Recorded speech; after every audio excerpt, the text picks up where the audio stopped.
This week, we're going to be learning how to approach, flirt, and hopefully pick up some women in a grocery store.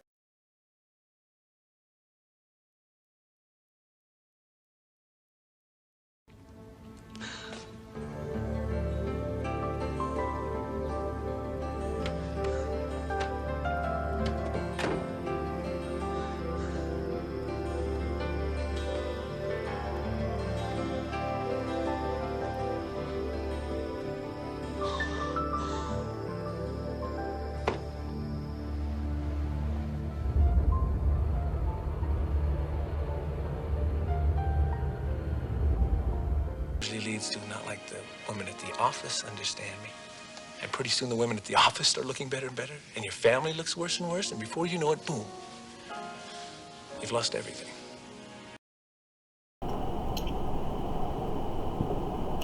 Travis Wayne Goodsell, back on February 11th, 2021, I did the Mormon grooming scandal,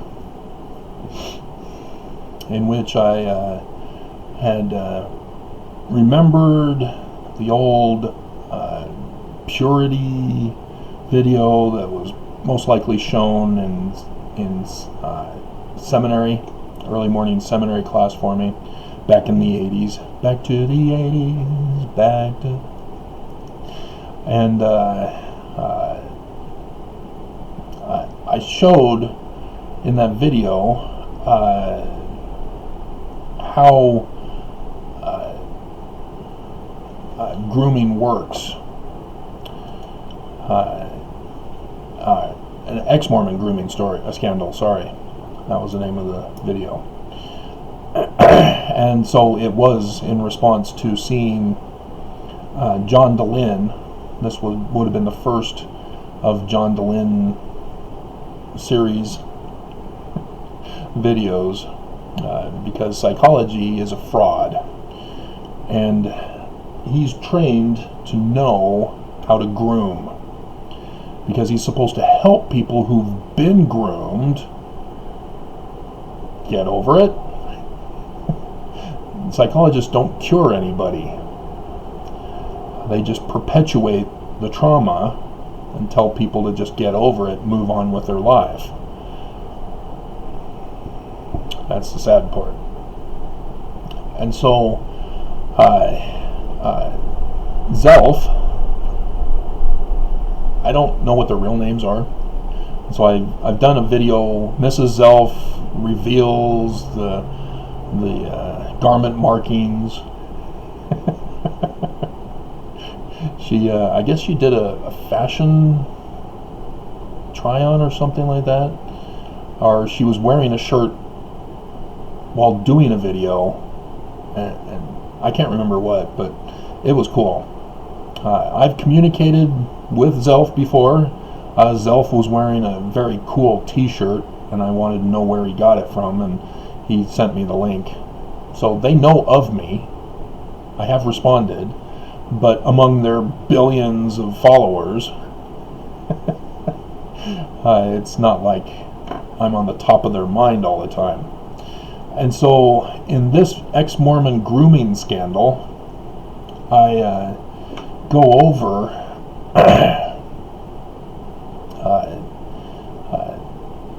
that process of John DeLynn grooming ex-Mormons, and showed a clip from that purity video. Well, 2 days ago, YouTube finally presented it for me on my recommended list, that Zelf on the Shelf found the video that I did, and it had Aaron Eckhart in it, I guess. I wasn't concerned about Aaron Eckhart and identifying him. I was more interested in the clip with the woman confessing to something. We're not quite sure what, but we all assume that she's a slut whore, that she's confessing. And so I did other videos where I say, if a Mormon bishop asks you if you've committed sin, you say no. And so yeah, there's a huge problem in the church regarding sexuality. There's science denials with horrible criminal activity that goes on along with it. And so I thought it was pretty cool. I doubt they reference me in their video, but we all know the truth. Somebody narked on me. Didn't you? Travis said that you guys are being groomed by John DeLynn. Maybe that's why he hasn't done part 2.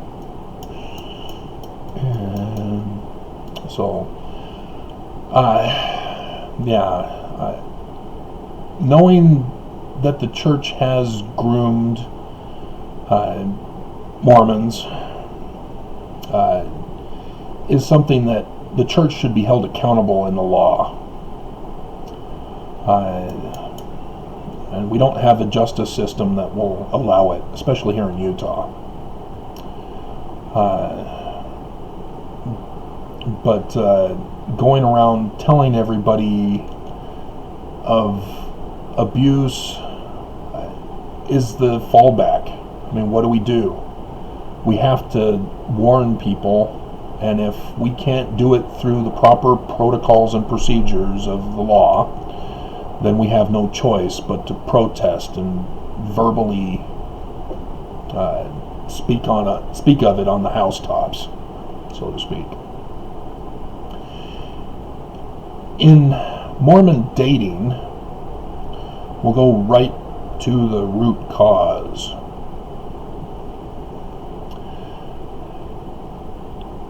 As we see from the woman, she thought, well, I had stopped. I no longer am dating that guy. So whatever she did, she stopped. And, well, she shouldn't have even brought anything up in the first place. I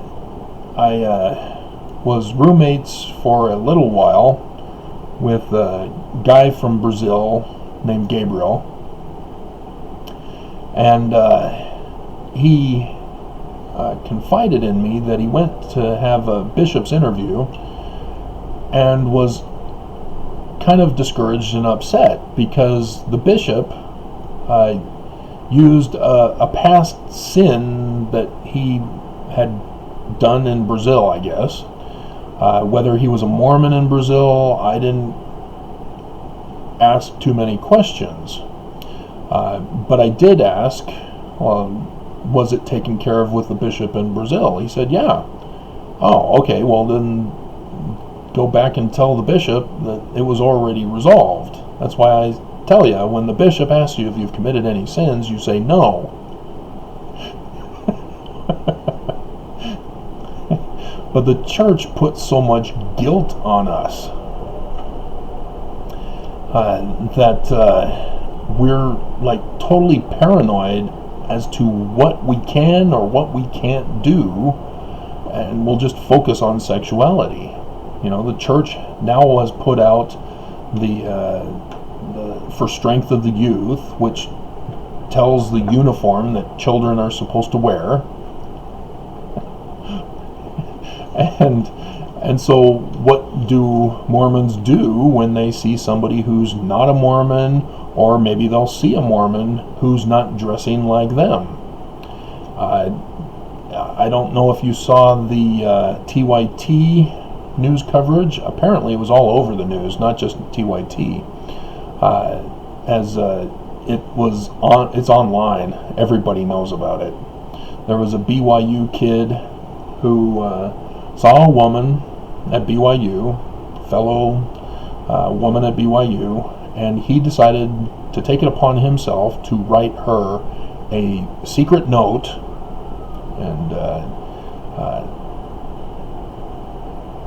and she read it when she got back, and so thus she took the selfie of what she was wearing with the note,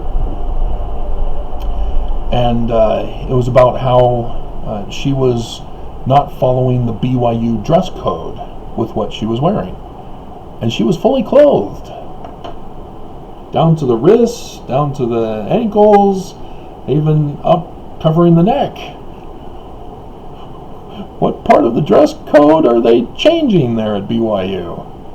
And if you haven't heard about the scandals at BYU with women trying not to get expelled from school for just being raped. BYU claims they've changed it, but we're starting to experience a few other examples of, yeah, well, they're not really wanting to practice what they have changed in their law code. And so that's horrifying, to say the least. As Mormons, I was born and raised in the church, went to early morning seminary, as I talked about, where I saw this slut-shaming video. See, and we don't get taught sex ed. My dad, on the one night when my mom insisted that they give us sex ed to all four of us at that time. A fifth came as my mom was in her 40s and wanted to have one before she could no longer have kids, as we were all starting to leave home. She wanted a kid to control. But yeah, my mom, as I found out from my sisters after, she said the penis word, got very graphic with them in describing how it's done and all this stuff. And we're going, wow, yeah, Dad just said that we're going to wet our beds and that it's natural. That was it, literally. There's going to come a time where you're going to wet the bed, and I just want you to know it's perfectly natural. So if you have any questions, feel free to ask me. Thanks, Dad. That's great. Please go away. This was humiliating enough, as I've already been in puberty for at least several years now. You're a little late, but I mean, the horror of not knowing what is a feminine secret. The commercials during those days were all about feminine secrets, feminine mysteries for certain products for women only. And I'm like, what is that for? I want to know, but I don't dare ask anybody.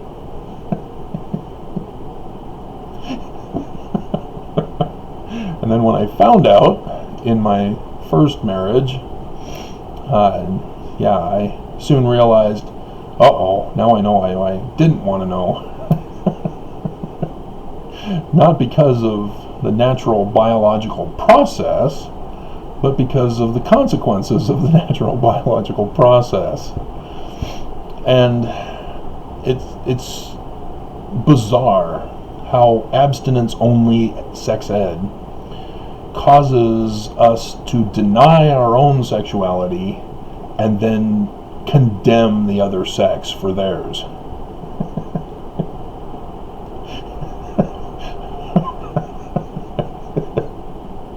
And so you get other confusion in regards to pornography. What is pornography? I'm told we all know what it is when we see it. But I've been condemned of watching porn when I collect pictures of women's fashion design. Down in Utah County,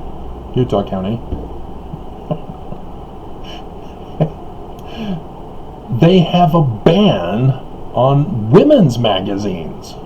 Women's magazines. Not Playboy, Hustler, anything like that. Those are forbidden. You only get those from the heathen store, Bob's Magazines. I think they still have Bob's Magazine. Yeah, the grocery stores, nope.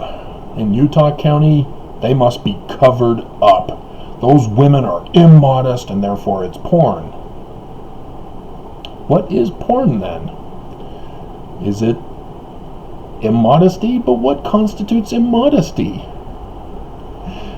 There is no definition, and the church leaders won't define it for us. They just throw out the trigger word. Oh, pornography is evil. Stay away. You know, it causes damage to the individual. It destroys our children.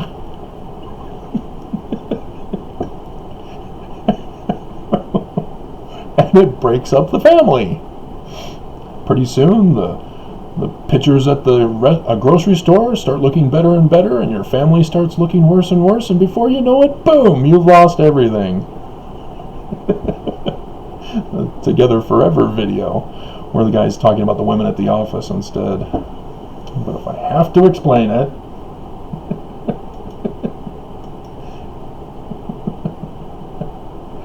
oh dear God.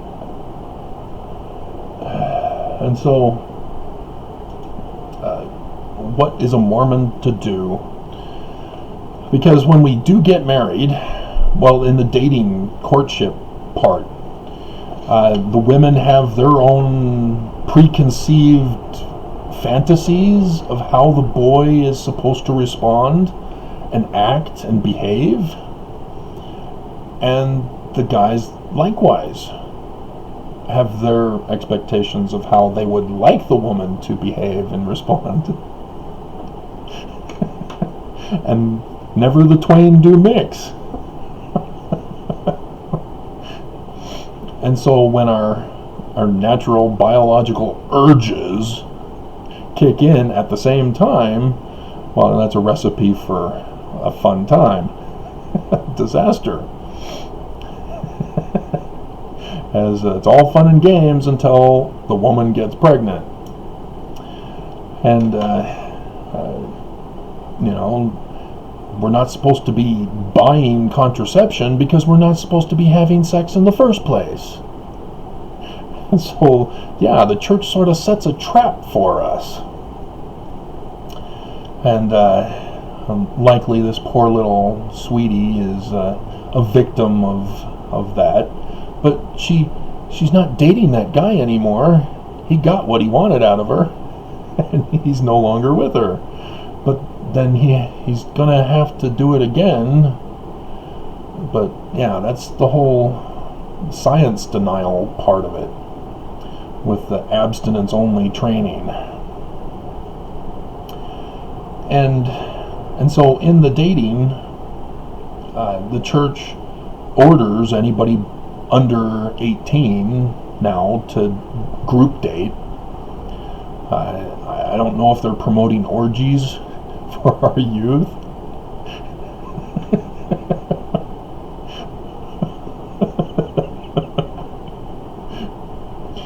Oh dear God. But yeah, this is the kind of nightmare that the church causes when they just refuse to talk about sex ed. As women get violently upset with a guy if he happens to see that woman on the cover at the grocery store. What are you doing? You don't love me anymore. I don't think you ever did. Memories on the corner of my mind.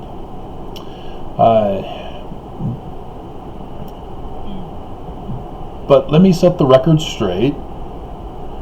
The picture or image does not trigger us women. If you've listened to the Beastie Boys, as a bad little girl does, you will have heard the line, "Mom threw away my best porno mag." That is not for him to trigger his sexuality. That is used after he's been triggered by a certain biological organ, sex organ, that is not his little head. I should do... Yeah, hold on a second. Take care of this program.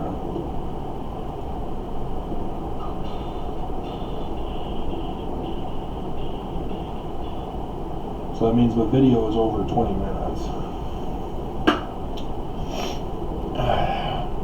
And so, yes, the sexual part of ourselves is in the frontal cortex, but that's not what triggers. That's what gets triggered. And it's not by what we visually see in our visual cortex, or what we hear with our auditory part of the brain, or touch with our touch sense part of the brain, or smell, or taste. Those are used for the finishing project, if you know what I mean. And if women don't understand that, then it's going to make for a horrible relationship, because a man's worst nightmare is that the woman changes after marriage. She's no longer as loving, affectionate, kind. And that's because the guy wants it all the time now that they're married. Who would have thought?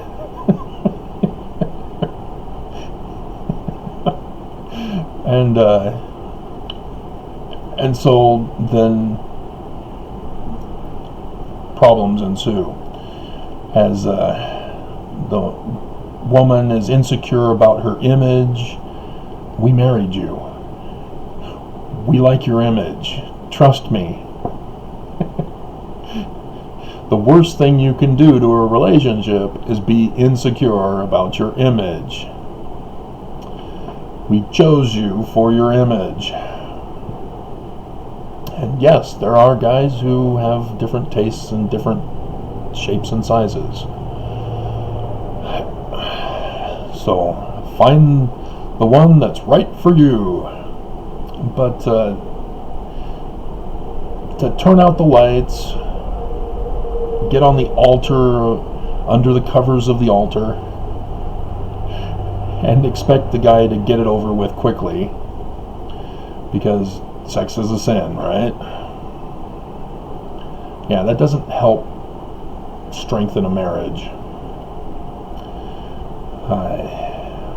There's a reason why we want to have you dress up in cosplay,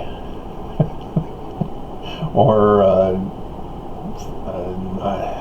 yeah, there are some who want to get violent with the BDSM. That's not me. But yeah, all of the different fantasies called fetishes, that's all to help the finished product. And then once we're done, we go out for a smoke, because yeah, well, we don't do it as Mormons. Probably go get something to eat, I guess, or turn over and go to sleep. But yeah, that desire is satisfied, and it then lies dormant until we're full up again, ready to go. And when we're younger, it fills up really quick. And yeah, which is strange, because women are more sexually enhanced as they're older, and men aren't. Thus, why men pursue trading in his 40-year-old for two 20s, and women turn into cougars. That's for that reason. whether you accept it or not. And so when we escape from the oppression, sex oppression of Mormonism, and we turn into ex-Mormons, we still have all of that baggage that comes with us, because we still don't have pornography defined. We still don't know what the law of chastity entails, and so there's a lot of confusion. Do we still wear the magic underwear? Is it okay to take the magic underwear off, burn the magic underwear, or do we? Is it okay? I mean, do we do boxers or briefs now? Are we allowed to wear panties? I hope guys don't. Dear God, no.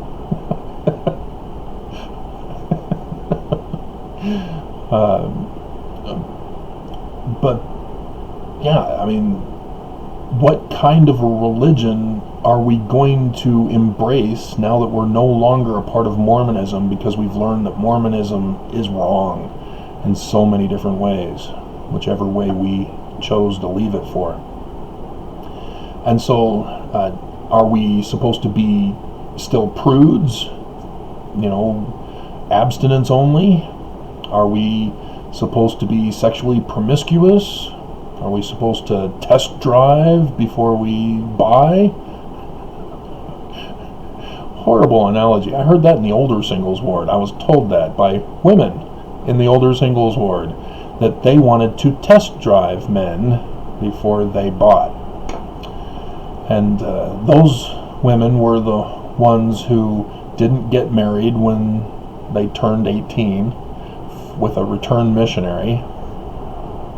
They were the ones that pursued an education, went on a mission, obtained a career, and so they're successful, except they don't have a family. And now the clock is ticking down, and they're starting to get concerned because of the Mormon religion that tells them that they need to have babies. And so they now have become successful, and so now they think that they can just pick a successful man, and their retirement will be happy with their 1.5 kid. Doesn't turn out that way, does it, women? Women are finding out the consequences of the church as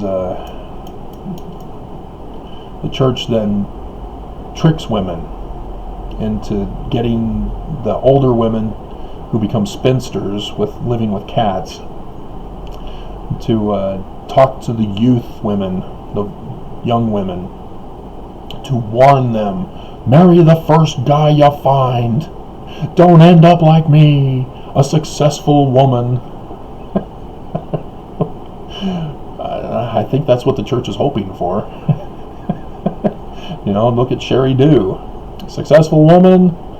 Yeah, well, no kids. She was pursuing an apostle. That sort of backfired on her. And look at her now. Yeah.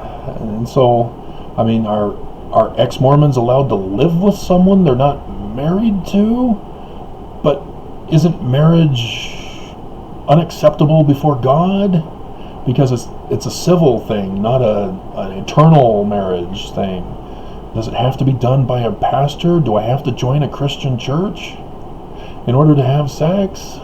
All these problems emerge because of the damage caused by Mormonism and the Mormon church. And I hope nobody thinks of letting loose now that they're no longer Mormon, and playing the field, test driving a whole bunch of vehicles with stick shifts, or those that are automatic.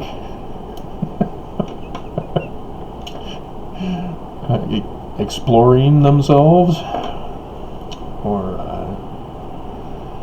because I mean, yeah, there are consequences. I'm kind of concerned that some of those sexual consequences were purposely caused in our society to punish sexual promiscuity. The free sex era of the 60s and 70s, I think, gave rise to a brand new sexual disease. I guess the originals weren't good enough for Christians. But, yeah, if you use contraception, is it okay to then test drive a whole bunch of vehicles? Little red Corvette, where the horses run free. All these songs started to make sense when I got married.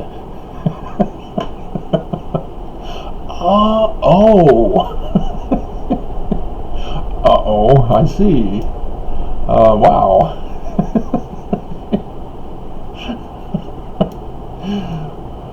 Yep.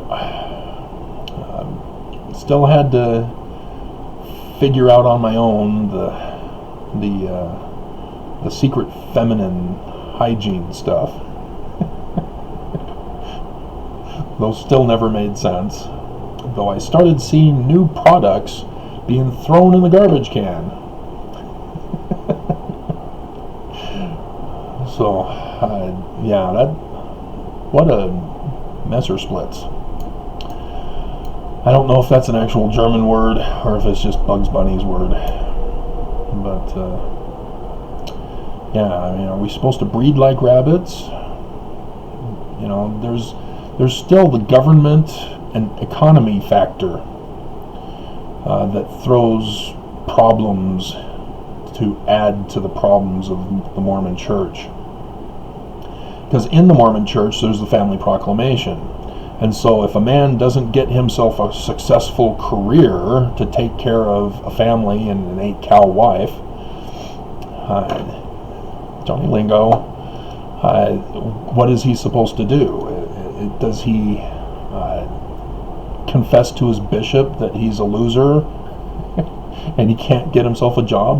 That's not on the temple recommend questions, but it is a societal punishment within the Mormon Church and within the family unit, as the wife constantly complains about how the husband's not bringing in enough money for her to have her own car, credit cards to go shopping to get a seasonal wardrobe with her 1.5 children,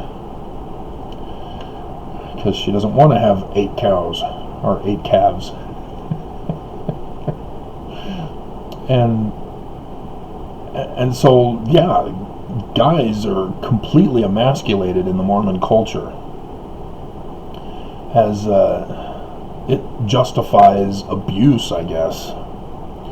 If the economy doesn't provide men with a successful job, career to take care of a family in this type of economy. And it just can't be done. It requires a 2-income household, which means there's nobody to stay home and raise the children, which means you have to hire and pay for child care service, to have somebody else raise your kids for you, as the two of you are forced into slavery to try to come up with enough money to be able to pay for your kids to be raised by somebody else. That's messed up. And, you know, my parents' generation did not understand it. Even when my dad tried getting a job here in Utah after moving here and finding out that nobody wanted to hire him in his older age, he still didn't understand that it was far worse than he realized. And so they took it out on me, as they helped the woman formerly called my first ex, leave for that purpose. I had just barely deciphered Paleo-Hebrew. We're still a decade or so away from Amazon publishing. and she wasn't willing to wait. She wanted me to have graduated from university and immediately jump right into a career field that makes tons of money so that she can have her white picket fence, her own car, and credit cards and all that. Whereas the church told me, don't go into debt. Credit card is debt. Student loan, debt. Home loan, debt. And so how am I going to pay for all of this stuff,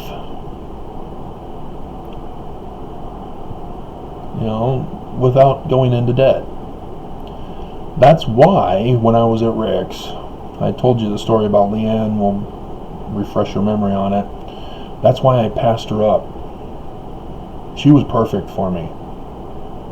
Why? Because she chose me. She wanted to be with me. She liked me. Amazing. Any guy who has that kind of a woman in his life, he cannot let her go. And so, yeah, now it's over. Nobody likes me anymore. I have the proof.